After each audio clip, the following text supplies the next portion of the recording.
Praise అలార్డ్. దేవుని పరిశుద్ధ నామానికి మహిమ కలుగును గాక. ఈ సమయంలో పరిశుద్ధ గ్రంథంలో నుండి ఒక లేఖనాన్ని మనం చూసుకుందాం.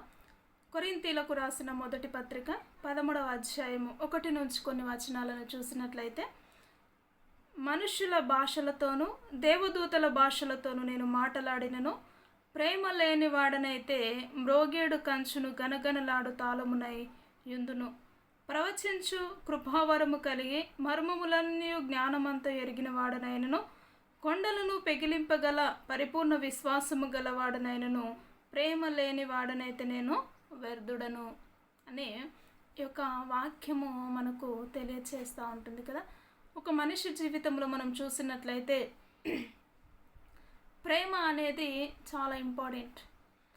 ప్రేమ లేకుండా అనేకమైనటువంటి క్రియలు జరిగించినను, ప్రవచనములు పలికినను, లేక ప్రవచించినను, మాటలాడినను, భాషల చేత దేవదూతల భాషల చేత మాట్లాడినను కూడా ప్రేమ లేని వాడనైతే నేను వ్యర్థునను అని పౌలు భక్తుడు మాట్లాడుతూ వస్తూ ఉంటున్నాడు.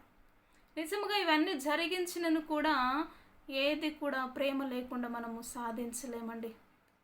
ఎగ్జాంపుల్, యేసుక్రీస్తు వారిని మనం చూసుకున్నట్లయితే ఆయన మనల్ని ఎంతగానో ప్రేమించాడు, లోకమును ఆయన ఎంతగానో ప్రేమించాడు కాబట్టే తన అద్వితీయ కుమారుడైనటువంటి యేసుక్రీస్తు వారిని లోకానికి పంపించినట్టుగా మనం చూస్తూ ఉంటాం.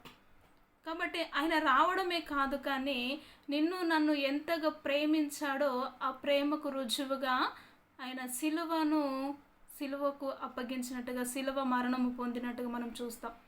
సిలువలో మరణించి తన చివరి రక్తపు బిందువు వరకు నీ కొరకు నా కొరకు కార్చాడు.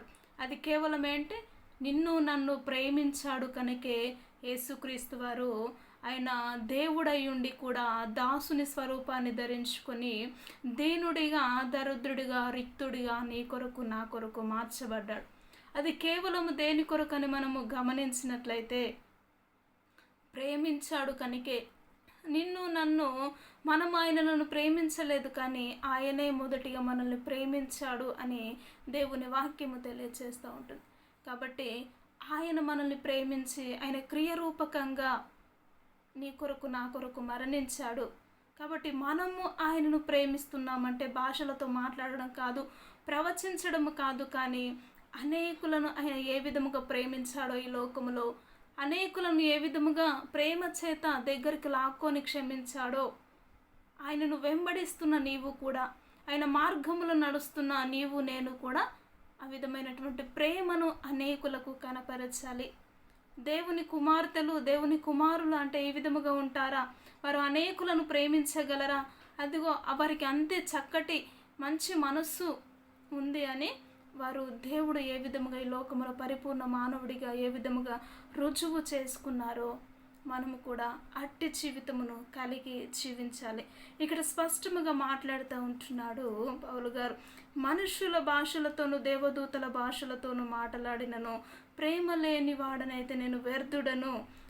అద్భుతమైనటువంటి కృపావరములు కలిగి మర్మములు చెప్పగలిగిన జ్ఞానము నీకున్నప్పటికీ కూడా నువ్వు ఎదుటి వారిని ప్రేమించకపోతే అది వ్యర్థము అని మాట్లాడుతూ ఉంటున్నారు. నిజముగా ప్రేమకు ఉన్న ప్రత్యేకత దేవుడు దేనికి ఇవ్వలేడండి. కాబట్టి ప్రేమను మనల్ని ఏ విధంగా ప్రేమించుకుంటున్నామో నీ పొరుగు వారిని కూడా ఆ విధముగానే ప్రేమిస్తూ దేవుడు ఏ విధముగా అనేకుల కొరకు ప్రాణాన్ని అర్పించాడో ఆయనను స్వీకరిస్తున్న నీవు, ఆయనను వెంబడిస్తున్న నీవు ఆయన ప్రేమను, ఆయన పునరుద్ధానమును, ఆయన మరణమును అనేకులకు ప్రచురించాలి. అట్టి ప్రేమ అనేకులకు కనపరిచే విధముగా నీ జీవితము ఉండాలి. నేటి దినము వరకు అలాంటి జీవితమును నువ్వు జీవించలేకపోయావేమో.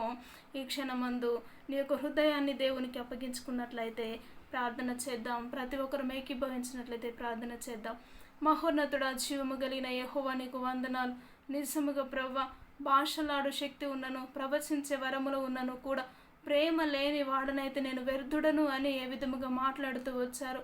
మా జీవితంలో కూడా ప్రభా, మేము ఎదుటి వారిని ప్రేమించే కానీ ప్రేమను క్రియల్లో చూపించిన వారమైతే మేము కూడా వ్యర్థముగా ఈ లోకంలో ఉన్నట్టే. కాబట్టి అటు జీవితము ప్రభా నాలో మాలో ఉండకుండానట్లు దేవా, నిన్ను వలని పొరుగు వారిని ఏ విధముగా ప్రేమించాలి అని మీరు మా కొరకు రుజువు చూపించి ఉంటున్నారు ప్రభా. అటు కృప ధన్యతను ప్రభా మేము కూడా పొందుకొని అనేకులకు నీ కృపను మీ ప్రేమను చాటి చెప్పే విధముగా ఉండడానికి మీరే సహాయమును దయచేయమని యేసు క్రీస్తు ఉన్నతమైనటువంటి నామంలో ప్రార్థించి అడిగి వేడుకుంటున్నాము తండ్రి. Amen, amen.